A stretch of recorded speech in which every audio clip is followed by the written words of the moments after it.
రోజు 3 మాటలు గంగా నది గంగా నది గంగా నది అని అనుకుంటే చాలు.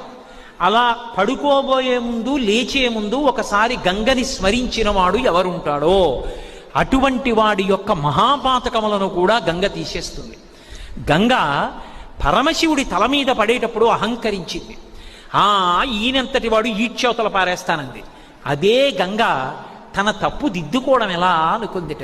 నమ కపర్దినీచ వ్యుక్త కేశాయ చ, పెద్ద జటాజూటంతో ఉన్న శంకరుడే బోడిగుండుతో శంకరాచార్యుల వారిగా వచ్చాడు. శంకరాచార్యుల వారిగా కాశీపట్టణానికి శంకరులు వస్తూ ఉంటే గంగ కెరటాలు ముందు ముందుకొచ్చేట. ఆనాడు నీ శక్తి తెలుసుకోలేక అహంకరించి నెత్తి మీద పడ్డా, ఈనాడు నీ కాళ్ళ మీద పడతానని కెరటాలు ముందుకొచ్చేన కాళ్ళు కడిగేట.